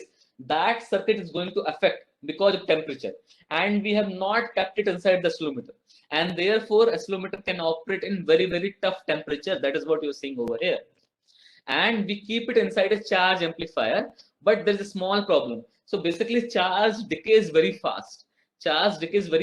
And therefore the distance between charge amplifier and the accelerometer should be small, first of all, and the cable joining charge amplifier and accelerometer should be special. Why special? So that it does not pick up any noise, it does not and it should not pass through any electromagnetic resonance. So you can try this in case you have some kind of accelerometer with you. No, you basically pass a current line near to your accelerometer, and you can see, I have tried this and I have seen that the signal of accelerometer will get affected. So your cable should not pass through any electromagnetic like interferences, and your cable should be a special kind of cable, that is a special low noise cable. And if possible, the distance between the cable length, if possible, the cable length between the accelerometer and the charge amplifier should be as small as possible. The length between charge amplifier and accelerometer should be as small as possible. That's the idea over here. So you see, I have different components now. I have one accelerometer, one charge amplifier, and one low cable also, one low noise cable also. Because now I have all this, the overall cost will increase. Okay, but it is very robust, very robust. You can use up to 400 degrees centigrade, which is very high. Minus 200 degrees centigrade, which is also very high. Now, what is IEP? So IEP stands for Integrated Electronics Piezoelectric. You see, integrated electronics. The name itself says the chip is integrated with the sensor. The chip is inside the sensor. You see over here, the chip is inside the sensor itself. That is what is integrated electronics. That is what is IEP. Now, different brands sell it by different names. So IEP is a general name. Now, if you purchase from BNK, or if you purchase from Megit, or if you purchase from structural Piezoelectronics, you will find that they have different brand names. Like, for example, you are purchasing a scooty only, but if you purchase from TVS, you will call it, their brand name is Pep Plus. If you purchase from Honda, you are calling it Activa. If you're purchasing from Hero, you're calling it Pleasure. I'm not very sure Pleasure is scooty or not, but that's the idea. I think you got the idea that Pep Plus and Activa, both of these are scooterette or scooties, but Pep Plus and Activa are names, brand names. Same way, ICP, CCLD, and Isotron. ICP, CCLD, and Isotron. They are all IEPE, but ICP, CCLD, and Isotron are the brand name of the companies for the same IEPE. So now you are basically providing an additional electronic circuits inside the accelerometer itself. Now this electronic circuit or this chip may fry if you go for higher temperature. If you increase the temperature, the chip will stop working, and therefore the temperature limit is -50 to 125 degrees centigrade. Now you see, -50 to 125 is also not very bad. In fact, whatever your day-to-day activities are there, like in your lab or in your typically in industries, whatever you go to any industries in India, they will not be operating beyond this -50 or to 125. All the industries in India are operating within -50 to 125. There might be some exceptions, but not many, right? So whatever you are getting over here, that much is sufficient. That much is sufficient. But sometime you may need to take data from a furnace. You may say that I want to take data from a furnace that is melting, let's say, iron. So I want to take data, but inside the furnace is up to 3000 degrees centigrade. There, this one also will not work. Whatever charge type is also not work. But there might be some portions where I can keep my charge type, and the temperature is less than 400. I can use the charge type accelerometer. So that is how you can use IEP type or charge type depending on what is your application. Okay, so in IEP type, there is one more thing. In IEP type, you need some kind of, see, it is over here. You see over here. In IEP type, some input is needed, and that is the current input. Some input or current input is needed. That is 2 milliampere. If you have an accelerometer, please, there will be a document that would have come with it. You read it. It will say 2 milliampere or 4 milliampere. That 2 milliampere and 4 milliampere, the current value that is being specified, that is the kind of input that is required by the current excitation that is required by the accelerometer to operate. That's the idea. And that current excitation which is needed over here is not needed in charge amplifier, because that whatever is needed, that we provide to charge amplifier, not to accelerometer. Okay, so I hope it is clear. So IEP is actually less robust, but because it can operate only between -50 to 125, and but charge type is more robust, but charge type is a little bit more costly. So like there is a trade-off. If you want something which can work up to 300 degrees centigrade, you have to go for charge type. If you want something which is kind of daily use kind of purpose, or like which you can use very frequently kind of thing, then you can go for IEP and all. And there are many other things. Now, how to choose an accelerometer, that we are discussing. So now, based on time, I don't think I will go for acoustic emission. I will only complete accelerometer and then I will finish. So I am going to discuss these points which you are seeing now on your screen. These points I'm going to take for how to choose accelerometers.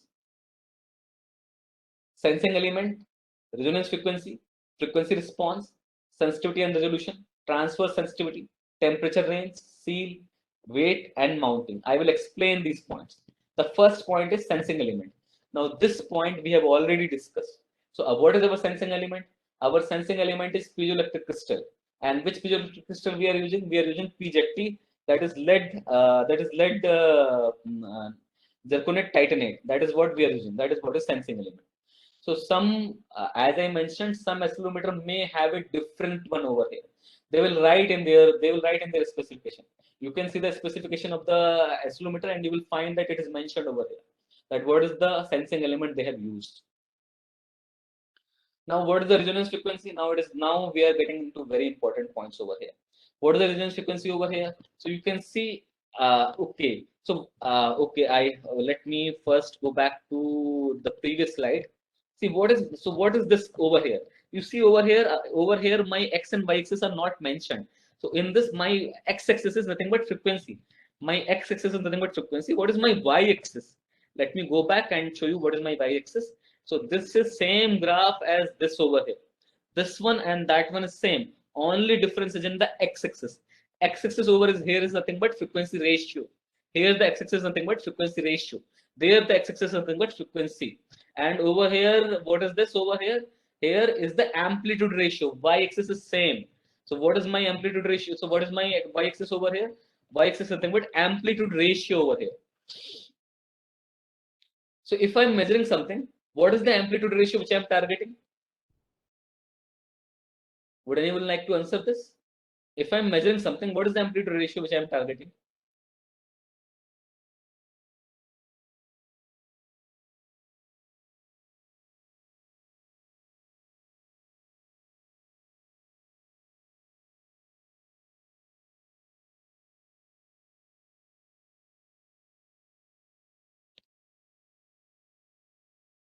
No, amplitude ratio, what I'm targeting is 1. Because what is amplitude ratio? Amplitude ratio is nothing but the vibration that machine is producing and the vibration that I'm capturing. That is what I said earlier, that x, y, by and all. No? So that I will show it again. Once again, I will show.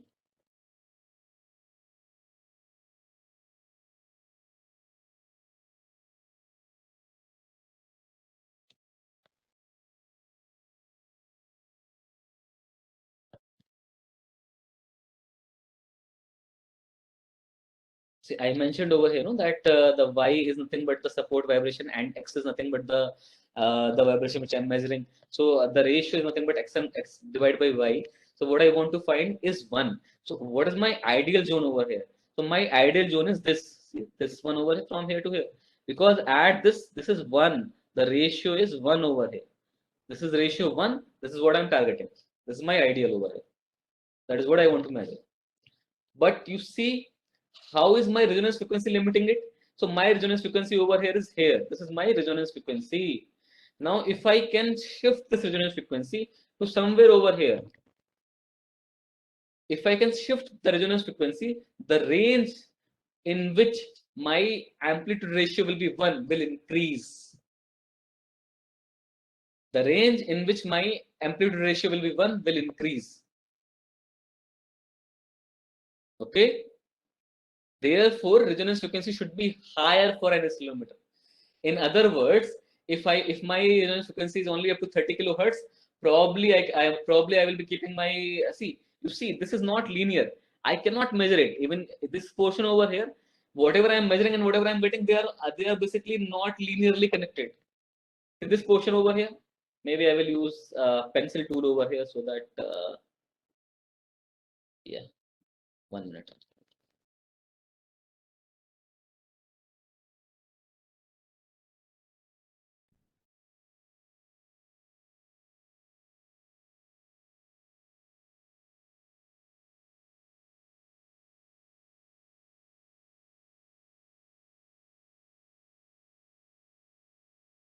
See here.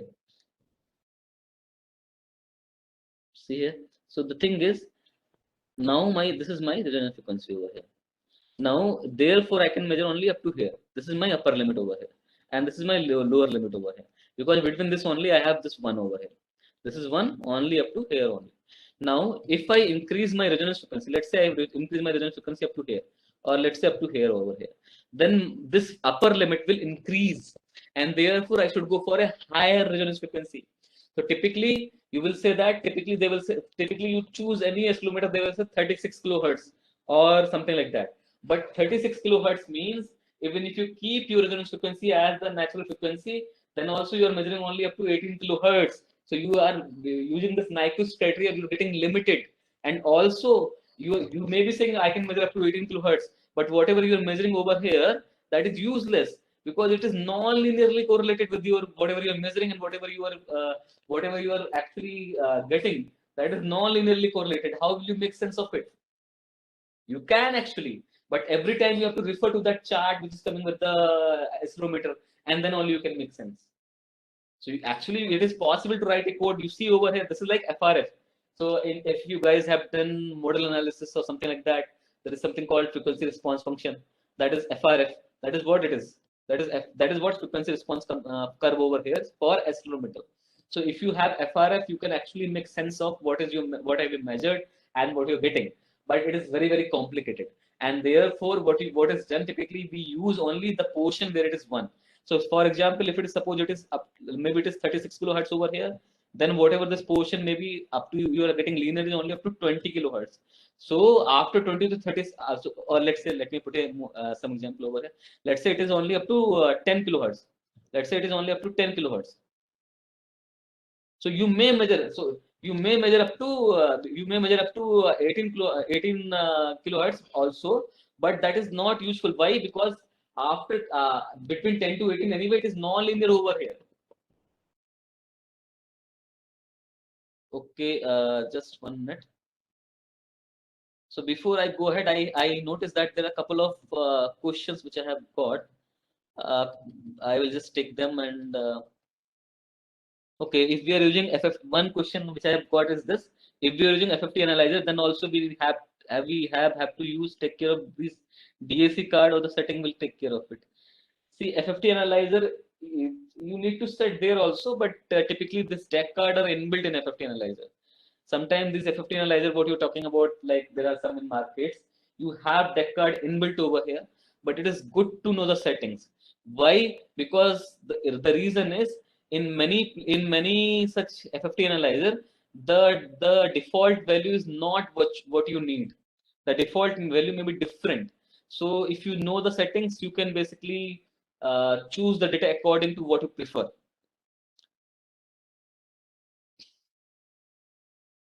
Okay, one question which has come over here. Kindly explain FRF of the different sensors and explain sensitivity. Sensitivity I will take. FRF, whatever you're seeing on this figure, that is your frequency response curve. That is what is actually what you are basically at different frequency, what you're going to get.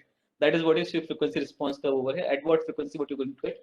FRF is slightly, when you talk about FRF, that is a little bit different. So what does it say? That you're applying a force at different frequencies and you're taking the response, and that is what is FRF. That is called frequency response function. So we don't have any Nyquist plot or Bode plot or polar plots for different sensors over here. It just to explain certain constant concept over here. So I don't have these plots over here. The idea is, the thing which you can notice over here is that what is the limit which I can take. For example, whether I can go for 5% limit or not. For that you can. So I explained this one over there, no. So I can 1 minute. 1 minute. Can we change? No, we cannot. Somebody has asked, can we change the resonance frequency of the accelerometer? We cannot change the resonance frequency of the accelerometer. It is inbuilt in the accelerometer because that is a hardware. See, it depends on the resonance frequency is nothing but root k by m. I showed the slide earlier. If you have seen, root k by m, and k is nothing but the stiffness, m is nothing but the mass. So mass and stiffness both are inside the ceiling. You can't change it. It is hardware properties. Okay, now coming to what I was discussing. Yeah, so let's say what is 5% limit and what is 10% limit, that we will discuss. So I mentioned earlier that we are interested in only up to 1. What is 1 over here? 1 is this, nothing but this only, where the ratio is 1. The measured and the generated, the vibration that is getting generated on the surface of the machine, and what is getting measured, that is 1. Only that I'm interested. That is from here to here. Only this one I'm interested. That's all. But now you can say it's that is very limited. What is wrong if I measure up to 5%? So what is wrong if I measure up to 95% or 1.05 over here? So basically, what I'm saying that if I measure between 95% to 105%, that what does it mean? That I'm measuring between 0.95 and 1.05. I'm saying that 5% error is okay. 5% error is not a problem over there at all. I can measure within this 5% error. If I'm saying like that, I can measure this within this 5% error. That is basically 5% frequency limit. So what is my 5% frequency limit? So if I measure for 100, if I measure only for 1, you see, if I'm measuring only for 1, I should be measuring only from this frequency to this frequency. You see, whatever is this frequency range, that is the only zone. But if I go for 0.95 frequency, I can measure from here. That is from here I can measure to 0.95 is over here. So my frequency range has increased.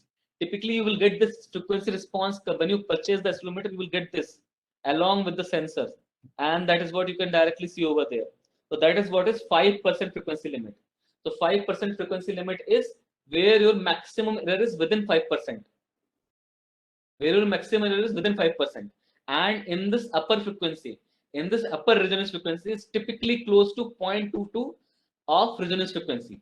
So as we mentioned, suppose your resonance frequency is 40 kilohertz, then you can measure up to 8,800 hertz with 5% error.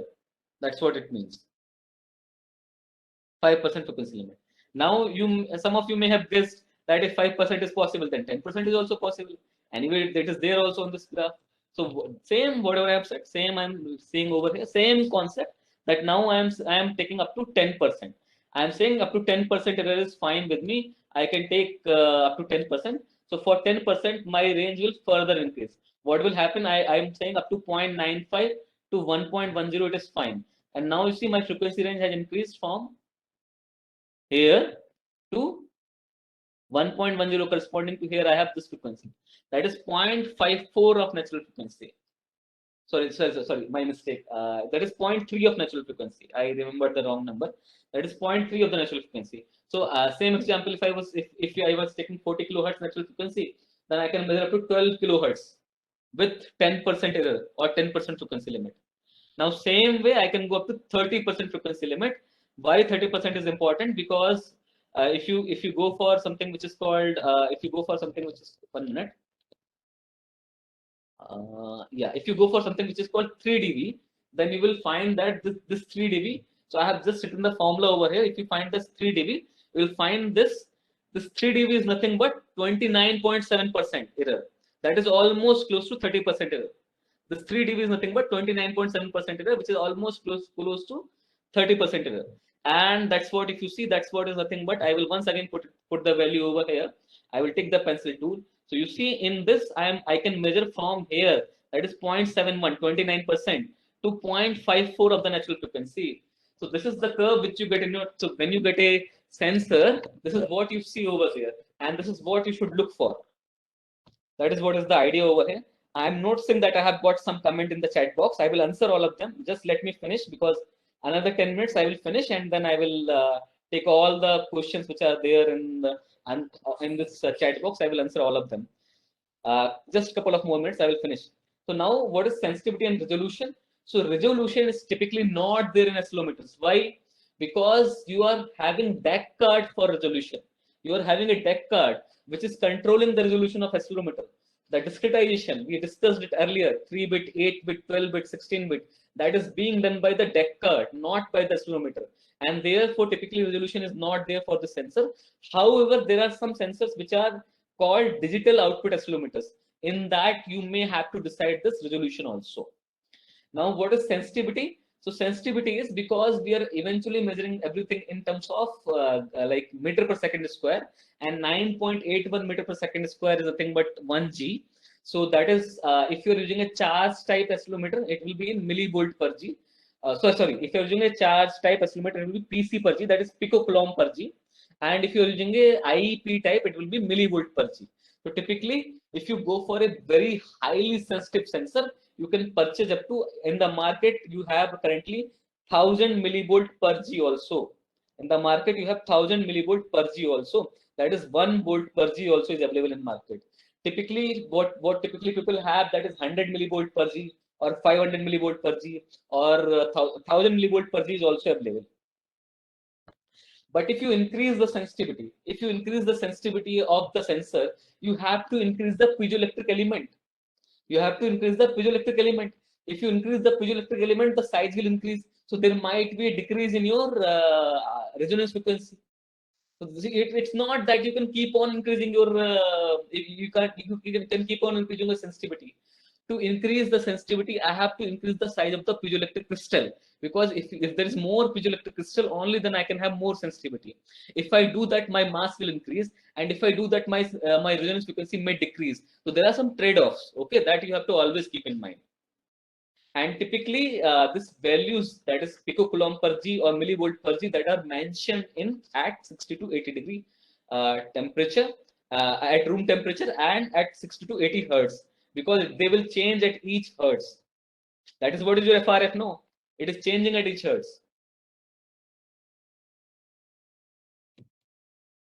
Okay, there is something called I don't know why. Okay, 1 minute. Suddenly it jumped. Yeah. Okay, so sensitivity and resolution. Now this one we will see.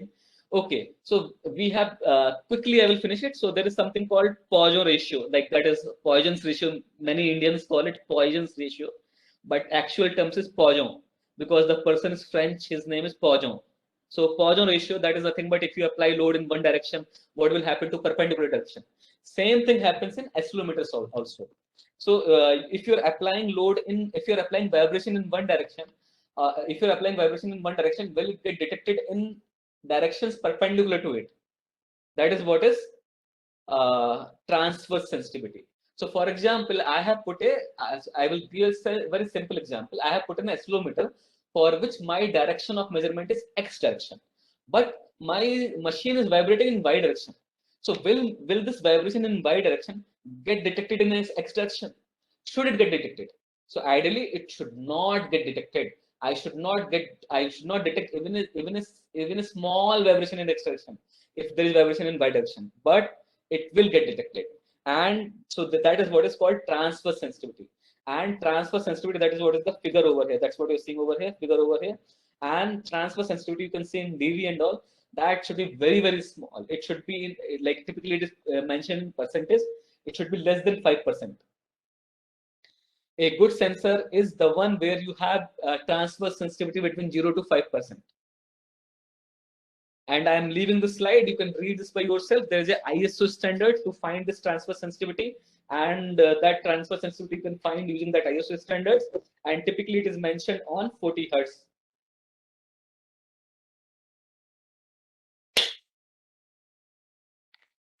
The last line, whatever is written over here, that is 40 hertz and sign excitation and all. That is the info which is given in the ISO standard to find the transverse sensitivity of the accelerometer. Now size and sealing and weight. So typically, sometimes we need to use the accelerometer in places where there is some kind of like some wet places also. Like for example, in one of my research project, I have used this accelerometer in grinding machines. Now there is a lot of this lubrication oil and all, which is basically falling down here, and there are some splashes of this lubrication oil. Some coolant oil is flowing around, and therefore some droplets of the oil they will come and fall on the accelerometer. What will happen? Will the accelerometer work or not? So typically your accelerometer should be airtight, and that is called hermetically sealed. And accelerometer has lot of effect. The piezoelectric crystal which we are having in accelerometer, that is very, very sensitive. The piezoelectric crystal that we have in accelerometer is very, very sensitive to the humidity and temperature. Both the condition that is very, very sensitive, and therefore we seal it completely so that our crystal doesn't come into contact with any water or any kind of humidity. Otherwise, our accelerometer will not perform well. Though the sealing is very good, I will mention over here, like once I worked in I did my postdoc from UK, so there I worked with an industry. They have a sensor which was kind of broken. The sealing was broken, and they have sealed it by using M-seal and all. But they did the calibration and found that everything is working properly. So sealing is important, but the sensor is still pretty robust. And as I mentioned earlier, that for accelerometer, we need a higher, what we need for accelerometer, we need a higher resonance frequency. When we need a higher resonance frequency, we need a small mass.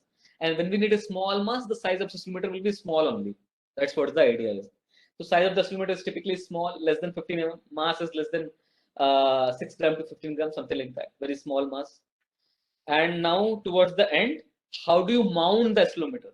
So you can mount the accelerometer like this, either by stud mounting or by insulating flange or by magnetic base or by putting some kind of adhesive pad over here, direct adhesive.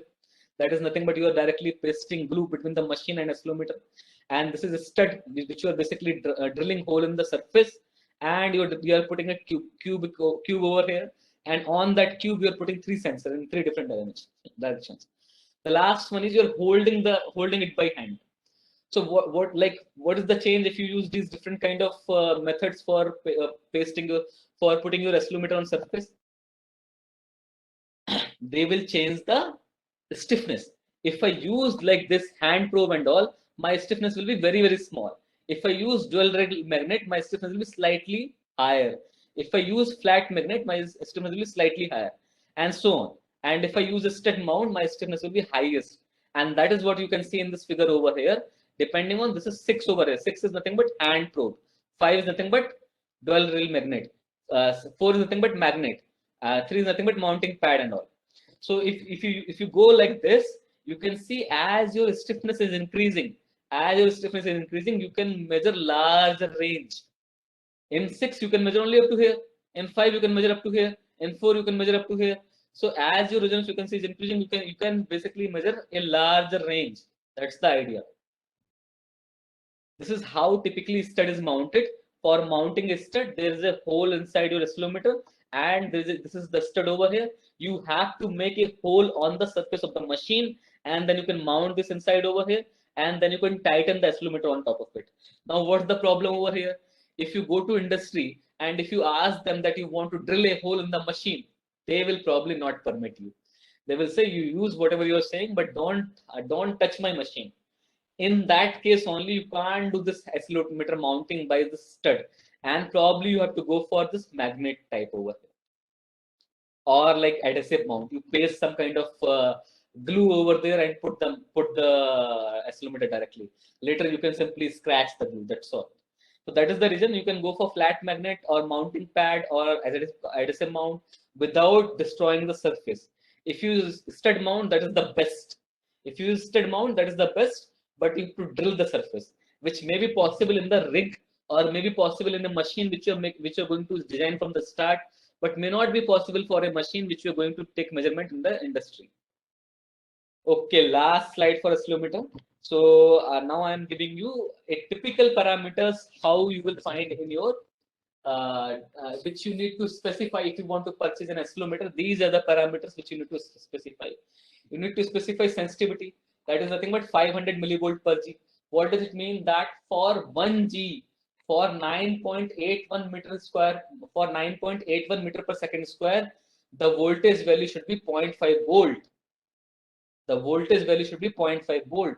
The higher the sensitivity, the better, but the costlier. If you go for higher sensitivity, it will be more and more costlier. Range is how much is the maximum vibration which you can measure. That is called range, and that is 10 G typically. What is frequency response 5% and 10%? I have already explained earlier. What is resonance frequency? I have already explained. What is temperature range? So this is the model which I have taken over here. This is a IEPE type. And for this IEP type, it can measure only from -55 to 107 degrees centigrade. And sealing over here is hermetically sealed. Hermetically sealed means fully airtight. And ceramic sensing element is ceramic. That's it. And these are for acoustic illumination, which I'm not taking. I will just show you this one over here. These are the references. So when I share the slide, I will remove the acoustic slides and then I will share. So but this references will be there.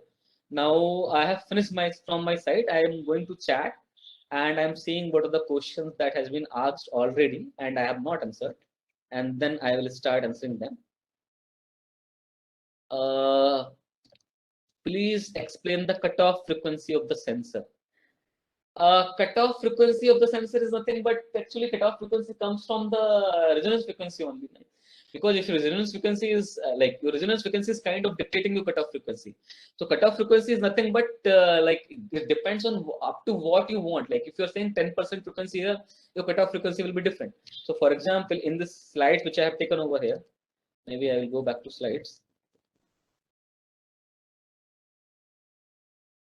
See, if you are saying 10% is the thing, then your cutoff frequency is this one over here, 0.54 FR. 0.3, like if you're saying 3 dB, that is 0.5 FR. If you're saying 10% cutoff frequency is 0.3 FR and all. That's the idea. Dynamic range is a higher level concept, difficult to explain over here. And I need many more slides to explain that. Next one is, so we cannot increase the range of, no. We cannot increase the range of, see, if you have already, next one is, can we increase the range of accelerometer?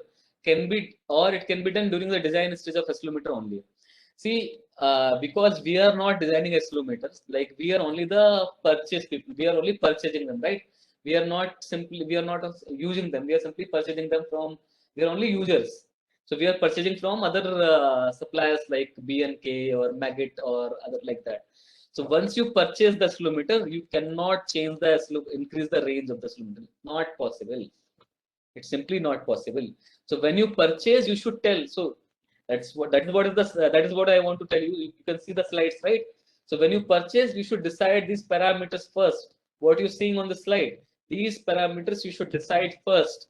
And once you decide these parameters first, and then you should go to your company, BNK or whatever, and you should tell them, I want this, and the corresponding sensor you should purchase. Otherwise, you cannot use it for other purposes. Okay. Is there any conversion piezosensitivity versus MEMS sensitivity? I have not discussed MEMS sensitivity. MEMS sensor is entirely different. Those I have not discussed at all. So the question is about MEMS sensor, MEMS sensor, and whatever I have sensors over here, piezosensitivity. I have not discussed them. They are entirely different. They are not being discussed over here. And there is no conversion, like whatever you are asking. Okay, with this, I have finished all the questions which I have got either in private mode or in public mode. So from my side, lecture is over. But I would like to ask any other questions you have, please unmute your mic and ask better. But if you feel shy, you can write in private mode. I can answer in private mode. Otherwise, you can unmute your unmute your mic and ask. Any questions or on anything, whatever I have discussed?